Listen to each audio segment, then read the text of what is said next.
misalnya memang bentuk B1 sama dengan A1 seperti ini, kemudian B2 adalah A2 dikurang A1. B2 boleh kosong nggak? Boleh kosong guys, tergantung ya, tergantung A1 yang kita ambil dan A2 nya. A2 nya ini yang ini ya, ini berdasarkan K ini.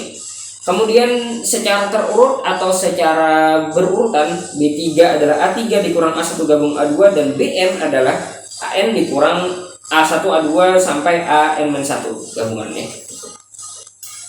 Maka dibentuk koleksi BK K1 2 sampai tak hingga.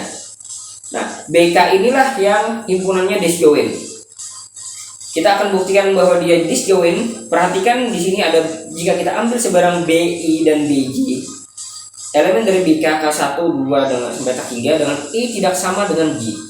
Katakanlah J sama dengan 1 plus P. Kenapa jadi 1 plus P? Ya, begini. Kan kalau kita ambil sebarang indeks I dengan J, itu kan pasti ada yang lebih besar ya. Pasti ada yang lebih besar antara I dan J. Katakanlah yang lebih besar adalah J. Nah, berarti kan I ditambah berapa gitu ya supaya sama dengan J ini. Makanya kita modelkan saja J-nya sama dengan I ditambah P. Dengan P ini bilangan asli. Kenapa bilangan asli? Karena dia tidak sama dengan gitu. Nah, kita akan buktikan bahwa BI dengan iris BJ ini sama dengan kosong. Perhatikan sini guys. BI itu kan definisinya adalah ini ya. Kemudian BJ itu adalah ini. Kemudian kita iriskan di sini. Nah, perhatikan di sini panjang ya guys. Yang ini kan kalau diurai ini sama dengan ini. Nah, kalau kita bikin dia itu menjadi panjang, kalian cukup perhatikan di sini ada AI guys, dan di sini ada AI komplement ternyata. Nah, seperti yang kalian ketahui, AI kalau diiris dengan AI komplement, dengan komplemennya pastikan himpunan kosong. Nah, makanya BI. Nah, yang lain ini guys, yang lain ini nggak perlu diperhatikan lagi. Mau kosong mau tidak itu tidak peduli, karena sudah ada yang diiriskan ini sama dengan kosong gitu. Jadi BI diiris BJ itu sama dengan himpunan kosong. Nah, kemudian kita bisa perhatikan berdasarkan definisi guys, berdasarkan definisi yang kita buat, yaitu ini. Tentu saja B3 itu subset dari A3, B2 itu subset dari A2, BN itu subset dari AN. Artinya gabungan dari BK itu pasti subset dari gabungan dari AK. Kita hanya perlu membuktikan kebalikannya bahwa gabungan dari AK itu subset dari gabungan BK. Caranya adalah sebagai berikut. Diambil sebarang X anggota K sama dengan 1 sampai tak hingga AK, ada I. Berdasarkan definisi gabungan, maka ada I sehingga X anggota dari AI. Jika X anggota BI, maka bukti selesai. Jadi kalau X itu termuat di BI juga ternyata bukti selesai.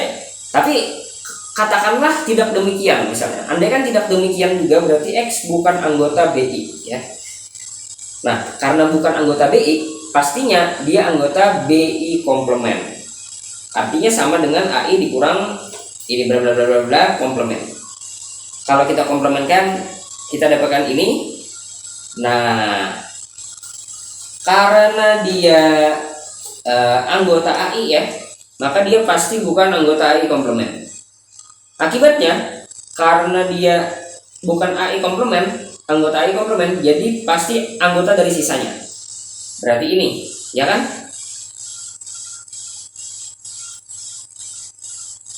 Bentar. AI-1 ya, harusnya AI-1 nih. Oh iya betul.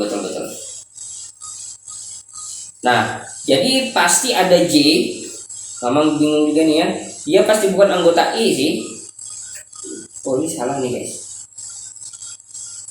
Di sini I-1 ya, I-1. Nah, seperti itu yang benar. Oke. Ada J sehingga X anggota AJ. Dengan J itu pasti kurang dari I. Kenapa? Karena dia kan paling banter I-1 ya.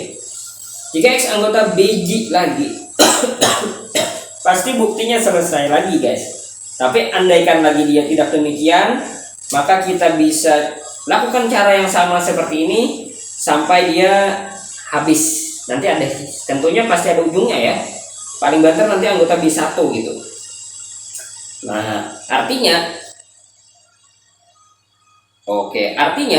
bahwa setiap kita ambil X anggota gabungan AK, pasti kita dapatkan bahwa X itu anggota salah satu dari B ini.